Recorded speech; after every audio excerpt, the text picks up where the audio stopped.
তিয়াসকে প্রথমবার দেখে তোমাদের মনের ওপর দিয়ে কি যেতে পারে সেটা আমি জানি। তোমাদের হয়তো এটাই মনে হয়েছে যে তিয়াসই সত্যি তোমাদের মা আরোহী, তাই না? সেই এক্সপেকটেশনটা রাখাটাও কিন্তু ভুল নয়, কারণ তিয়াসই প্রথমবার থেকে তোমাদের কাছে একটা অন্য পরিচয় নিয়ে গেছে। সেটা যদি তিয়াস না করতো, সত্যি কথাটা যদি প্রথম দিন থেকেও বলতো, তাহলে হয়তো কোনো কনফিউশনই হতো না। তাই তিয়াস, তাই তোমার উপরে আমি রেগে গেছিলাম। দেখেছো তো, মিথ্যে কথা বলার ফলাফল কখনো ভালো হয় না। তোমার একটা ভুলের জন্য এই বাচ্চাগুলোর কত কষ্ট হয়েছে। আর আমি তো অনিরুদ্ধর কথা ভাবছি। ও আজও নিজের স্ত্রীকে কতটা ভালোবাসে। আজকে যদি অনিরুদ্ধ ওদের মতন তোমাকে নিজের স্ত্রী ভেবে নিত, তখন কি হতো? একটা বিশাল বড় ব্লান্ডার হয়ে যেত, তাই না? আমি জানি তিয়াস, এইভাবে তোমায় কাট করে দাঁড় করিয়ে দিলে তোমার এত খারাপ লাগবে যে তুমি আর ওই বাড়িতে যেতে চাইবে না, নিজেই ভুল বুঝে দূরে সরে আসবে। আর যতক্ষণ না আমি এটা জানতে পারি যে ওই বাড়ি কে তোমায় মারতে চেয়েছিল, ততক্ষণ তুমি তিয়াস এই মিথ্যেটাকেই আমাকে সত্যি প্রমাণ করতে হবে। তোমাকে বাঁচাতে আমাকে এটা করতেই হবে। কে আপনি? আপনি কে? তার মানে আমি না বুঝেই এত বড় ধাক্কা দিয়ে ফেললাম অনিরুদ্ধ বাবুকে। আঙ্কেল, আমরা যদি মেনেও নি পুরো ব্যাপারটা মিসআন্ডারস্ট্যান্ডিং, স্টিল একটা প্রশ্নের উত্তর দিন তো। মাম্মিজি দেওয়া আপনাদের পুরনো বাড়ির অ্যাড্রেসটা ভুল কি করে হলো?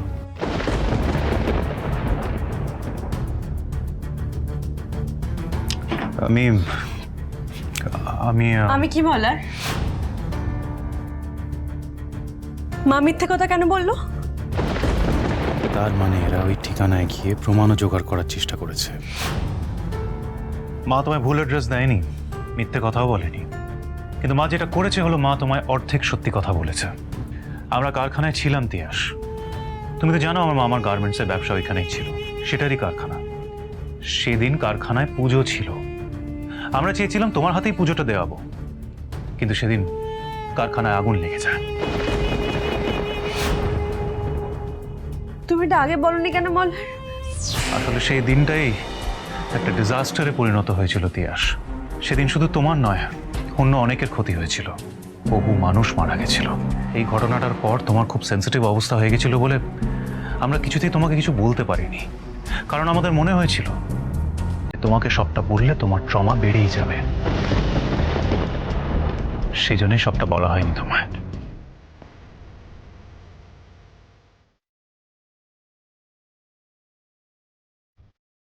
আমায় প্লিজ ক্ষমা করে দিও আরু। আমি অজান্তে তোমাদের আঘাত দিয়ে ফেলেছি মা। আমি ডিসাইড করেছি আজকের পর থেকে সমস্যাটা আর বাড়তে দেওয়া যাবে না।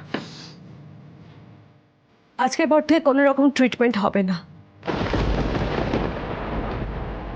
সামনে আমাদের বিয়ে আরু, আর যে অতীত চলে গেছে সেটা মনে করে আমি আর কোনো রকম পিছু টান রাখতে চাই না।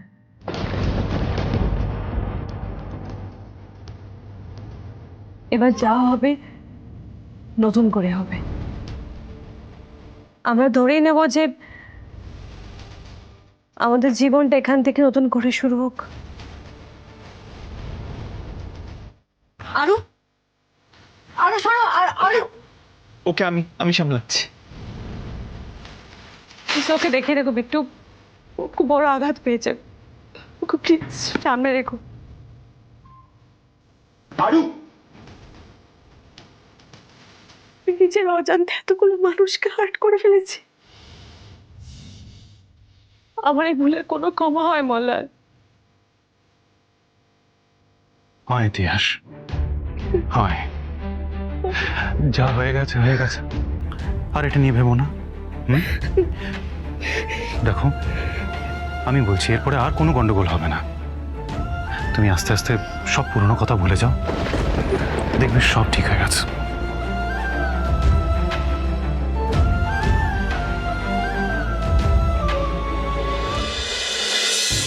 আরু,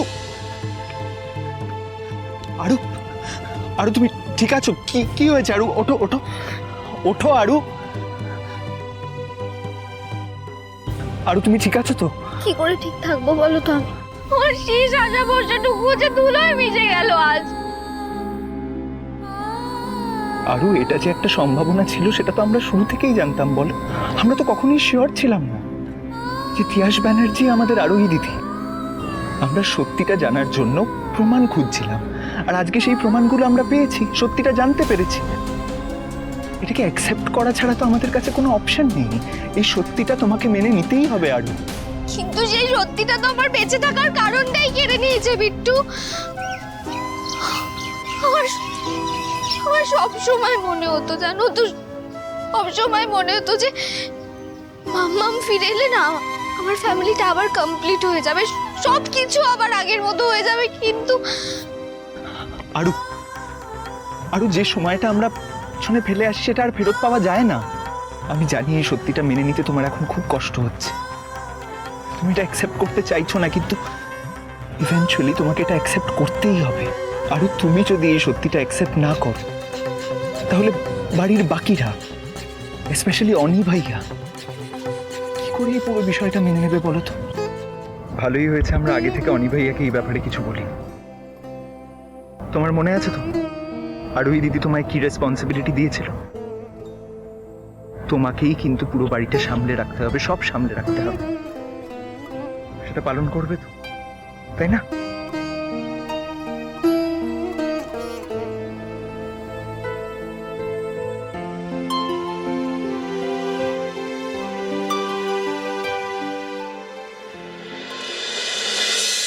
হে ভগবান, আরু বিট্টু যে কাজে গেছে তাতে যেন তারা সফল হয়।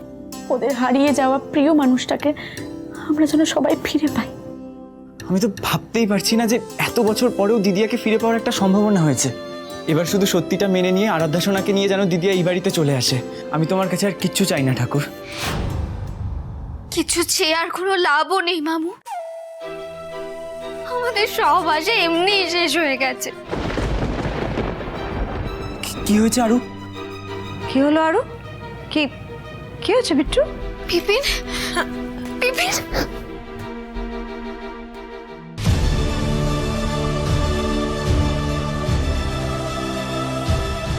ও তিয়াস, ডক্টর মল্লার ব্যানার্জির ওয়াইফ তিয়াস ব্যানার্জি।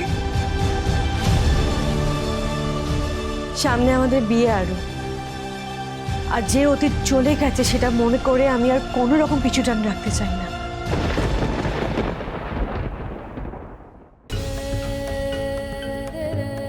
তোমায় এত করে বললাম ঠাকুর, তাও তুমি আমার কথা রাখলে না। তুমি কি চাও সারা জীবন আমরা শুধু কষ্টই পাই?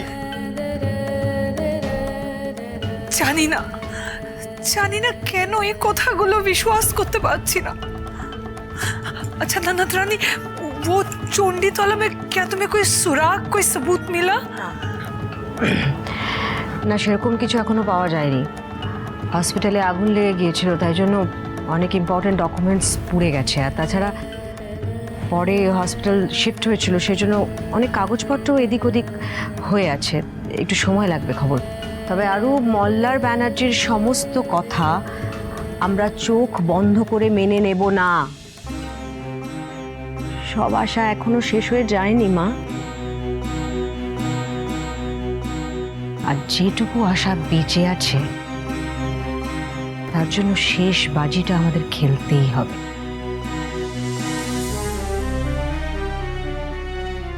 হারার আগে হার আমরা মানব না।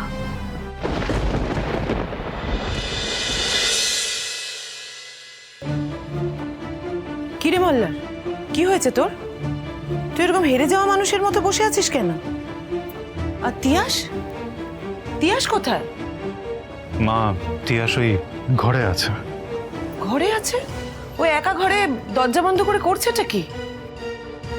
আচ্ছা মল্লার, কি হয়েছে বলতো? তোদের মধ্যে কোনো ঝগড়াঝাটি হয়েছে নাকি?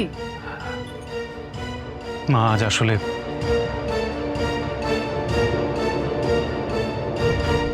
আমি সেই ভয়টাই পাচ্ছিলাম। আমার আমার সেদিন সন্দেহ হয়েছিল, কিন্তু এখন কি হবে? মল্লার, কি করবি তুই? আমি সেটাই করব যেটা আমি আজ পর্যন্ত করিনি। তিয়াসের কোনো ক্ষতি আমি হতে দিতে পারি না মা, তাই ওই বাড়িতে আমি আর কোনোদিন ওকে ফিরে যেতে দেবো না। আমার নার্সের সাথে সব কথা হয়ে গেছে। এরপর থেকে তিয়াসকে সেফ রাখার জন্য যা যা লাগবে, যা যা বন্দোবস্ত করতে লাগবে, সব ব্যবস্থা আমি করব। কিন্তু কি করবি তুই বল না। তিয়াসের ট্রমা কাটানোর ব্যবস্থা। এতদিন পর্যন্ত ডক্টর শালিনীর উপরে আমি ভরসা করেছিলাম। তিয়াসের ট্রিটমেন্টে আমি নিজে কোনোদিন হাত দিইনি, কিন্তু এবার দেব। তিয়াসকে আমি কড়া ডোজের ওষুধ দেব, তাতে ওর পাস্টের প্রতি ট্রমা, আগুনের প্রতি ভয় সব মুছে যাবে। শুধু তোমাকে একটা কাজ করতে হবে। কি করতে হবে বল না। যে ওষুধটা আমি তোমায় দেব, সেই ওষুধটা তোমার তিয়াসের দুপুরের রাতের খাবারের মধ্যে মিশিয়ে ওকে খাইয়ে দিতে হবে। তাতে তিয়াসের কোনো ক্ষতি হবে না তো? তোমার কি মনে হয় মা, আমি একজন ডাক্তার হয়ে কাউকে এমন একটা ওষুধ দেব যাতে তাদের ক্ষতি হয়ে যায়? আর যাই হোক মা, আমি কিন্তু খুনি নই। ডক্টর শালিনী আমায় বলেছিলেন যে তিয়াসে কোনোদিন প্রচণ্ড সমস্যা হলে এই মেডিসিনে ব্যবহার করতে, কিন্তু আজ আমিই বলছি, আজ এই ওষুধটার ব্যবহার করার সময় এসে গেছে। যে অতীতে ওর মৃত্যু লেখা আছে, সেই অতীতকেই মুছে দেব আমি। সব সত্যিটা না জেনে আমি আর ওকে কিছুতেই ফিরতে দেব না। এবার তুমি বলো, আমি এটা ঠিক করছি তো মা? একদম ঠিক করছিস মল্লা। আর তুই যা করছিস তা তো তিয়াসকে বাঁচানোর জন্য করছিস। আমি আমার ছেলের জন্য, তিয়াসের ভালোর জন্য আমিও সব কিছু করতে রাজি।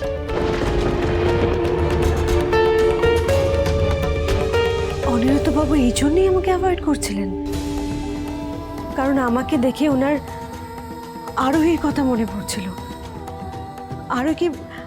আরোহীকে ফিরে পাওয়ার আশা জেগেছিল ওনার মনে।